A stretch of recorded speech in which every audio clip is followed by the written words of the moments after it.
Most people imagine Israel in the time of David as a glorious kingdom of golden palaces. The truth? Jerusalem had fewer than 2,000 inhabitants when David conquered it. Hebron smelled of cattle and tanned leather. Bethlehem was a shepherd's village, where water came from cisterns carved into rock. What these three cities had in common was dust, brutal work, and rigid hierarchy that decided whether you ate or went hungry. Put it in perspective. David ruled for 40 years, from 990 until 950 before Christ. But he didn't rule from just one place. 7 years. In Hebron as king only of Judah.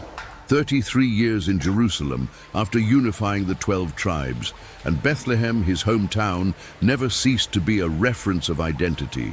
3 cities, 3 completely different realities, 3 ways of surviving.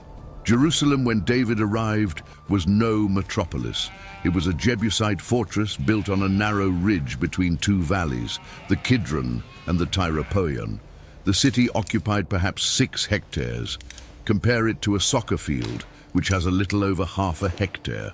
All of Jerusalem fit into 12 soccer fields. Limestone walls 3 meters thick surrounded everything, streets too. Narrow for 2 donkeys to pass side by side. Stone houses with flat roofs of mud and branches. And the city's greatest treasure was outside the walls, the Gihon Spring. Fresh water bubbling from rock, 1,000 liters per minute, the only permanent source in the region. But it lay in the valley, vulnerable. The Jebusites had built an ingenious system, a vertical tunnel 13 meters deep carved straight into the limestone, allowing women to descend inside the wall to reach the water without leaving the city's protection. When David conquered Jerusalem, he kept the system, because without it, the city couldn't survive. Think about the daily routine of getting water. Women woke before dawn, tied ceramic jars to ropes of plant fiber, descended that dark and humid stairway inside the rock. 13 meters vertically is the height of a 4-story building. They descended in almost complete darkness, only with oil lamps that made shadows dance on the wet walls. They filled the jars, 20 to 25 liters each, and then came the brutal part, climbing back up. 25 liters of water weighs 25 kilograms. Imagine carrying that on your back, climbing a 13-meter stairway in a narrow tunnel where 2 people can't fit side by side, no handrail, slippery stones. A fall meant serious fractures, perhaps death. And this was done 3-4 times a day because an average family of 6 people consumed 80 to 100 liters daily just for drinking, cooking, and washing hands. Jerusalem under David grew. He expanded the walls, built the royal palace with cedars from Lebanon brought by Phoenician artisans. He brought the Ark of the Covenant, transforming the city into a religious center. But basic infrastructure remained primitive. There was no sewage system. Waste was thrown into pits dug in yards, or simply dumped down the hillside. The smell on hot days was unbearable. Flies covered everything. Diseases spread quickly. Common houses had simple structure. 4 walls of limestone cut into irregular blocks, fitted without mortar. Roof made of crossed wooden beams, covered with smaller branches, and then a thick layer of mud mixed with straw. The mud cracked in intense sun. When it rained, it leaked. Families climbed onto the roof every autumn before the rainy season to compact the mud again. Stomping, pounding, sealing the cracks. The floor of houses was packed earth. Some wealthier families had floors of smooth stones, but they were a minority. Cooking was done in a mud oven built in the corner of the main room. The fire burned dried goat dung mixed with straw because wood was too scarce for daily use. The smell permeated everything: clothes, hair, walls. You couldn't escape it. Ventilation came from a low door and small window, just openings in the wall without glass, closed at night with reed mats to prevent animals from entering. Lighting was a luxury. Clay lamps burned olive oil, but oil was expensive. Poor families went to sleep when the sun set. They woke when it dawned. Rhythm dictated by natural light, not by choice. Hebron lay 30 kilometers south of Jerusalem, 2 days' walk, but it was a completely different city, older, more established, more traditional. There, Abraham had bought the cave of Machpelah to bury Sarah. There, the patriarchs were buried. Hebron had spiritual weight that Jerusalem didn't yet possess when David began to rule. The city occupied a fertile valley surrounded by hills where vines grew on stone terraces. Hebron produced grapes, olives, grains, pastures around sustained flocks of sheep and goats. The economy revolved around agriculture and livestock. And that meant constant smell of manure, tanned leather, wool being processed. Tanning leather was an important but repugnant industry. Skins of sacrificed animals were scraped to remove meat and fat, then immersed in tanks of fermented urine for days. The urine softened the leather, but the stench was so intense that tanneries were on the outskirts of the city, far from the main houses. Men who worked with leather carried the smell permanently. Frequent baths were impossible. Water was too precious to waste, washing the entire body. Hebron had an advantage over Jerusalem in one critical aspect: wells, several wells. Dug into limestone rock guaranteed water, even in prolonged drought. Some were 10 to 15 meters deep, widening at the base to form an underground reservoir. Digging a well in rock with bronze and stone tools took months, sometimes years. Men descended tied to ropes, struck the rock with pickaxes, filled baskets of stone that were pulled upward. Claustrophobic work in almost total darkness, rarefied air, always the risk of collapse. Houses in Hebron were similar to those in Jerusalem, but generally larger, because space wasn't as limited. Extended families lived together, grandparents, parents, children, grandchildren, all under the same roof. Social structure was deeply hierarchical. The patriarch decided everything: marriages, business, discipline. Women and children obeyed without questioning. Meals were communal. They sat on the floor in a circle around a central pot. They ate with their hands, tearing pieces of bread that served as spoons to take stew of lentils, chickpeas, onions. Meat was rare, reserved for festivals or sacrifices. A common family ate meat perhaps 5 to 10 times a year. Protein came mainly from dairy, goat's milk, curd, dried cheese.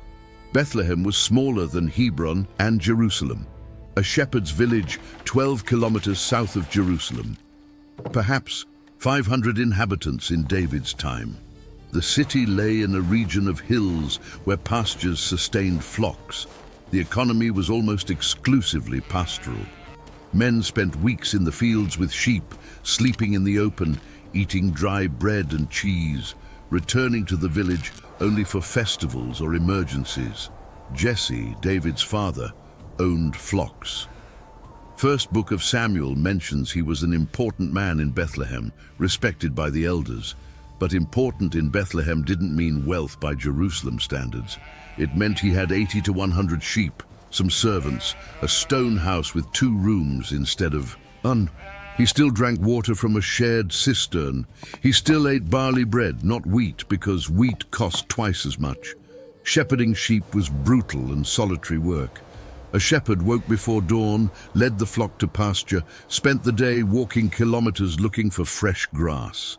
He needed to protect sheep from predators, lions, bears, hyenas, jackals. David killed a lion and bear defending his father's flock. It wasn't poetic exaggeration, it was documented reality. At night, a shepherd built an improvised enclosure with stacked stones and thorny branches. He slept at the entrance of the enclosure, literally becoming the door. If a predator attacked, it would have to pass over the shepherd first. Cold nights in the hills of Judah, temperature dropping to 5 or 6 degrees Celsius, shepherd wrapped in a wool cloak, sleeping with one eye open, staff within reach. A shepherd's staff wasn't a ceremonial accessory, it was a survival tool, a piece of hardwood, oak or terebinth, about 1.5 meters long, lower extremity sometimes reinforced with a tied stone, upper extremity curved to form a hook. It served to guide sheep, pull them from holes, defend against animals. A Skilled shepherd threw the staff spinning in the air, hitting a wolf at 20 meters distance. A sling was another essential tool. A strip of leather with a pouch in the center to hold a stone. A shepherd practiced from childhood until he could hit small targets at 50, 60 meters. It wasn't a game, it was combat skill. When David faced Goliath, his weapon wasn't a child's toy. It was a lethal instrument of an experienced shepherd who had brought down predators countless times. Life in Bethlehem revolved around the seasons. Autumn was planting time, fields of barley and wheat sown after the first rains.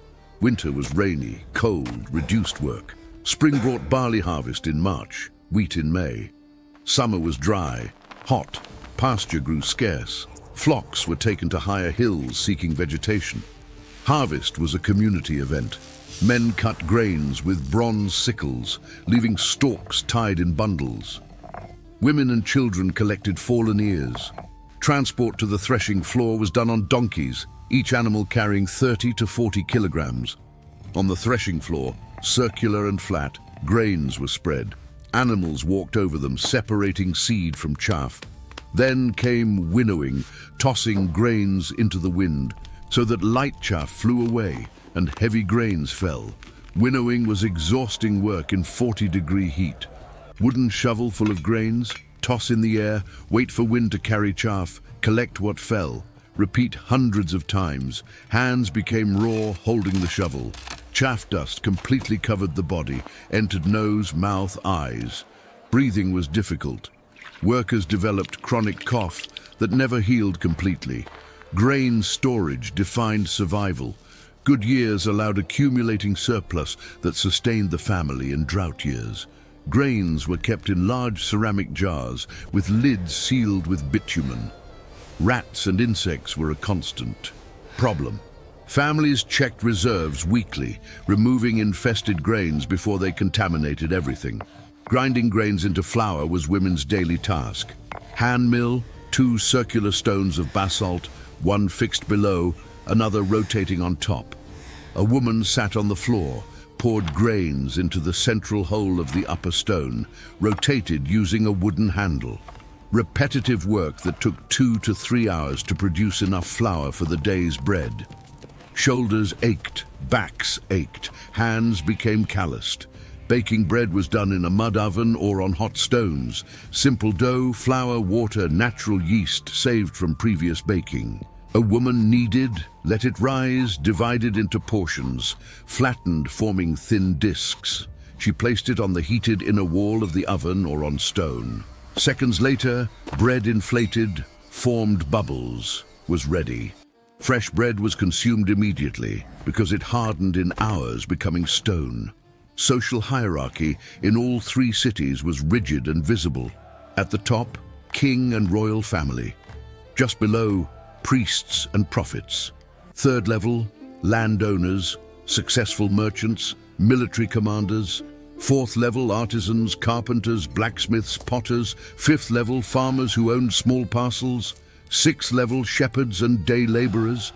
At the base, slaves and foreigners without rights. Clothes identified status. The rich wore fine dyed linen. Vibrant colors were expensive because dyes came from mollusks or rare plants. The poor wore natural wool, beige or brown, woven at home. Simple tunic to the knees for men who worked in the fields. Long tunic to the feet for women and men of elevated status. Outer cloak protected from cold, served as blanket at night, was used as collateral in loans, but had to be returned before sunset because the poor person needed it to sleep. Footwear was luxury. Most children and many poor adults walked barefoot. Leather sandals were expensive, lasted perhaps a year of intense use. Bare feet developed thick calluses, but injuries were common. Thorns, sharp stones, abrasions infected easily. Infection without antibiotics could mean death. Hygiene was limited by water scarcity. Complete bath was rare, perhaps once a month. Partial washing of hands and feet before meals was mandatory by religious law and practice. Teeth were cleaned with frayed branches of certain plants, serving as primitive brush. Even so, cavities and gum diseases were universal. Skeletons from that period show severe dental wear, abscesses, tooth loss already in youth. Life expectancy was brutal. Half of children died before age 5. Diseases, malnutrition, accidents. Those who reached adulthood had a chance of living to 50, 60 years, but it was the exception. Women faced high risk in childbirth. Without adequate medical assistance, hemorrhage or postpartum infection killed 1 in every 20 women. Large families were a necessity because infant mortality meant that having 6 children perhaps resulted in 3 adults. Child labor was normal. 5-year-old children already shepherded goats near home. At 8, boys went with larger flocks to distant fields. Girls helped mothers in all domestic tasks, fetch water, grind grains, cook, weave. Formal education didn't exist for most. Reading and writing were elite skills. Scribes trained in schools linked to the temple or palace. Marriages were arranged, deals between families. The bride had little or no opinion. Average marriage age for girls was 12 to 14 years, boys 16 to 18. Dowry was paid by the bride's father to the groom, compensating for loss of domestic worker. Groom paid bride price to her family, generally in the form of work. As Jacob worked 7 years for Rachel, wedding ceremony lasted 7 days. Party with music, dance, abundant food, well above the daily standard. Families went into debt to hold adequate weddings because social status depended on public demonstration of generosity. Wine flowed, meat was served, wheat bread replaced barley. Guests ate until they couldn't anymore because such an opportunity was rare. Music was an integral part of life. Simple instruments, 10-stringed lyre, smaller harp, reed flute, bronze cymbals, tambourines of skin stretched on a wooden frame. David was a skilled musician. First book of Samuel records he played the lyre to calm Saul. Music wasn't superficial entertainment, it was therapy, worship, emotional communication in a culture where direct words were avoided. Psalms attributed to David reveal depth of experience. Psalm 23 describes a shepherd intimately knowing sheep. Psalm 51 reveals guilt after adultery with Bathsheba. Psalm 59 cries out for deliverance from enemies. They weren't abstract poetry. They were records of real life, real danger, real repentance. Justice was administered by city elders sitting at the gate. There were no formal courts, lawyers, juries. Dispute was presented. Witnesses spoke. Elders deliberated and decided on the spot. Punishments were immediate. Thief was forced to restore 4 or 5 times the stolen value. If he couldn't pay, he was sold as a slave. Murderer faced capital punishment, generally stoning executed by the community. Stoning was public and participatory death. The accused was taken outside the city, witnesses threw the first stones, then the entire community participated. Death wasn't instantaneous. Stones broke bones, caused internal hemorrhage, loss of consciousness, eventually death. Process took minutes but seemed like hours. David's army was a permanent force, revolutionary innovation. Before him, Israel mobilized temporary militia when war was necessary. David created a corps of professional soldiers, the 30 mighty men, elite warriors who trained constantly. They received regular payment in the form of land, grains, cattle. Their loyalty was to the king, not to the tribe. Military training was brutal, running with heavy equipment, bronze breastplate weighing 15 to 20 kilograms, circular shield of wood covered with leather weighing 8 to 10 kilograms. March 20 kilometers, carrying all that without stopping. Practice with spear, sword, sling, until movements became automatic. Simulated hand-to-hand combat, real blows with blunted weapons. Injuries were expected. The siege of Jerusalem against the Jebusites showed David's tactics. Second book of Samuel suggests David's men entered through the water passage, probably the Gihon tunnel. nocturnal infiltration, climbing through the wet and slippery vertical tunnel, emergence inside the walls. Opening the gates from inside, army invading before defense could organize. Jerusalem fell not by brute force, but by tactical intelligence. After conquering Jerusalem, David faced a logistical challenge. How to feed a growing urban population? Jerusalem didn't have sufficient surrounding fields. Solution was a system of tributes and trade. Tribes sent a percentage of harvests as tax.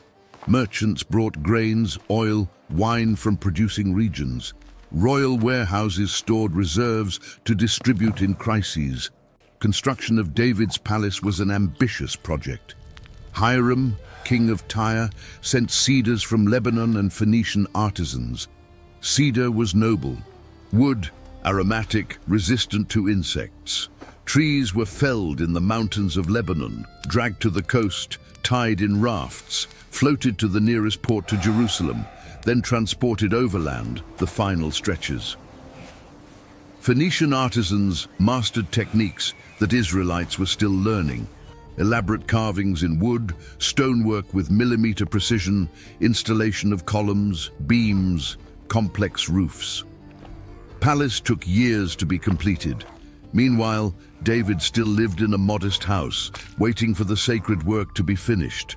Bringing the Ark of the Covenant to Jerusalem was an event loaded with significance and danger. The Ark had been captured by the Philistines decades before, returned after plagues struck Philistine cities. It remained forgotten in Kiriath Jearim for 20 years. David decided to bring it to Jerusalem, establishing the city as a religious center. First attempt ended in tragedy. They transported the ark on a new cart pulled by oxen. When the oxen stumbled and the ark swayed, Uzzah extended his hand to steady it. He died instantly. Terror paralyzed the procession. David left the ark at Obed-Edom's house for 3 months, recalculating the approach. Second attempt followed specific instructions. Levites carried the ark on their shoulders, using poles inserted in side rings, exactly as prescribed in Leviticus. Sacrifices were offered every 6 steps. David danced with such intensity that Michal, his wife, despised him, considering the behavior unworthy of a king. But David wasn't showing off. He was expressing reverence mixed with relief at finally bringing the symbol of God's presence to the capital. The tabernacle was set up in Jerusalem to house the ark. It wasn't a permanent structure. It was still an elaborate tent. Construction of the temple would be left to Solomon, David's son. But the presence of the ark transformed Jerusalem from military fortress to spiritual center. 3 times a year, Israelites from all tribes made pilgrimages for festivals, Passover, Pentecost, tabernacles. Pilgrims filled Jerusalem during festivals. Temporary population multiplied by 5 or 10 times. They camped in the valleys around because they didn't fit inside the walls. Trade exploded, sellers of animals for sacrifice, money changers exchanging regional coins for temple shekels, artisans selling souvenirs, food vendors taking advantage of hungry crowds. Animal sacrifices were performed on an industrial scale during festivals. Hundreds of lambs, goats, bulls slaughtered daily. Blood flowed through specific channels, meat was partially burned on the altar, remainder was distributed to priests and offerers for consumption. Smell of burned meat permeated the entire city. Smoke rose constantly from the altar. Flies were a constant problem. Priest system operated in shifts. 24 divisions, each serving 2 weeks per year, plus mandatory presence at the 3 main festivals. Priests weren't salaried in money, they received portions of sacrifices, first fruits of harvests, tithes. They lived comfortably compared to the general population, but work was physically exhausting and emotionally intense. Prophets operated outside the official priestly structure. Nathan confronted David about adultery with Bathsheba and murder of Uriah. Gad advised David on military and spiritual matters. Prophets didn't receive salary from the king. They sustained themselves by donations or maintained parallel professions. Position was dangerous because speaking truth to power could result in prison or death. Slavery was an accepted but regulated institution. An Israelite could be a temporary slave for debt, but had to be freed in the 7th year. Foreign slaves captured in war served permanently. Treatment varied drastically. Some slaves were treated almost like family, eating at the same table, protected by law against severe abuse. Others were brutally exploited, especially in heavy work like mining or construction. Women had subordinate status but weren't without rights. They could own property in certain circumstances, especially widows without male children. They could initiate divorce in extreme cases, though it was rare. Upper-class women had slave women for domestic work, could dedicate themselves to fine weaving, producing fabrics for sale. Weaving was a valued skill. Linen came from irrigated plantations in fertile valleys, processed through immersion in water, drying, beating to separate fibers, spinning into thread using hand spindle or distaff, finally weaving on vertical or horizontal loom. Vertical loom was simply a wooden frame with threads stretched from top to bottom, weft past, horizontally with shuttle.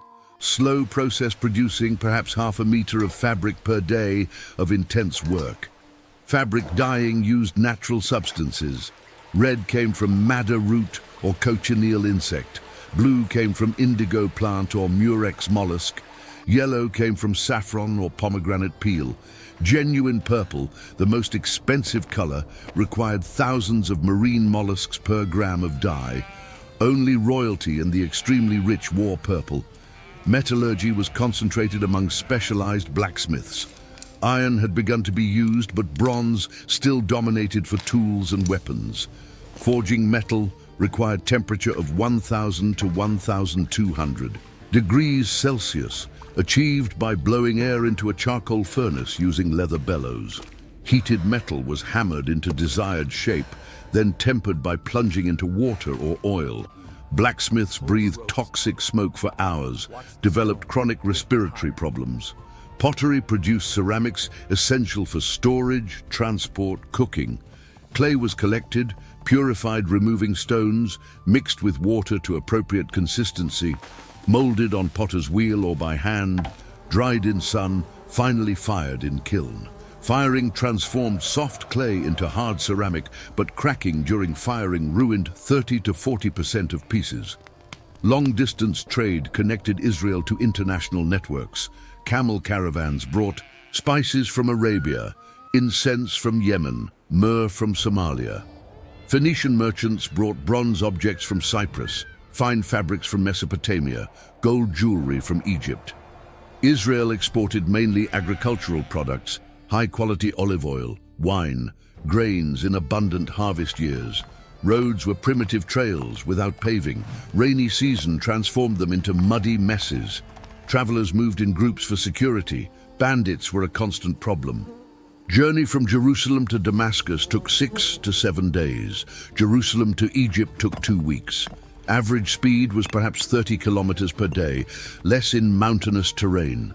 Lodging during travel depended on hospitality. Ancient culture considered refusing shelter to a traveler as a serious offense. Still, an intelligent traveler brought his own food, water, tent when possible. Depending completely on strangers was risky. Health was precarious and mysterious. Diseases were attributed to evil spirits, divine curse, or imbalance of bodily humors. Treatments included herbs, bloodletting, prayers, sacrifices. Some treatments worked by accident, like using honey as natural antibiotic on wounds. Others were useless or harmful. Leprosy, biblical term encompassing various skin diseases, resulted in forced social isolation. Leper was expelled from the community, lived in caves or camps of other sick people, shouted, "Unclean, unclean," if anyone approached. Cure recorded in the Bible was rare and considered miraculous. Blindness was common. untreated eye infections, trachoma, excessive sun exposure, accidents. Blind person depended on charity or family to survive. Society had no social assistance system, only religious commandment to care for widows, orphans, foreigners, poor. Famine was constant threat. Drought of 2 consecutive years exhausted reserves resulted in widespread hunger. Second Book of Samuel records 3 years of famine during David's reign, attributed to Saul's sin against the Gibeonites. People ate tree bark, bitter roots normally avoided, eventually resorted to cannibalism in extreme cases of prolonged siege, as would happen later in Samaria. Death was a constant and visible presence. Body was washed, anointed with spices, wrapped in linen, buried the same day because rapid decomposition in hot climate. Mourning lasted 7 days for close family member, 30 days for father. Professional mourners were hired to wail aloud, tear clothes, throw dust on head, external manifestations of pain that relieved psychological pressure. Burial was in cave when possible, taking advantage of natural formations in abundant limestone. Family caves were reused, bones of previous generations moved to corner to open space for new body. Large stone rolled to close. Entrance. More elaborate tombs were excavated in rock, with internal bench where body rested. Religious life permeated everything. Day began and ended with prayer. Meals began with blessing. Sabbath was day of absolute rest, no work allowed. Violating Sabbath was capital offense in theory, but practical application varied. What was it like to live in Israel in the time of David? It was waking with the sun because candles were expensive. It was drinking water that a woman carried on her back, climbing a 4-story stairway inside a dark tunnel. It was eating barley bread because wheat was beyond the budget. It was working until bones ached because stopping meant not eating. It was smelling burning manure because wood was scarce. It was seeing half your children die before growing up. It was living under rigid hierarchy where birth defined destiny almost without exception. But it was also living under a king who had been a shepherd like you. King who knew what it was to defend sheep from a lion.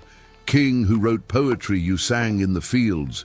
King who brought God's ark to the capital, making Israel feel that God dwelt among them in a new way. The cisterns they dug still exist. Some function even today, 3,000 years later. Archaeologists find broken jars with marks of ropes that cut the clay. Floors of houses where children played. Bones of goats that fed families. Each stone in Jerusalem was carried on someone's back. Each well in Bethlehem was dug by hands that bled. Each street in Hebron was trodden by bare feet that knew the price of survival. David ruled for 40 years, but those who really built the kingdom were the anonymous, those who woke before the sun, those who carried water, those who planted in dry soil, and their legacy still stands.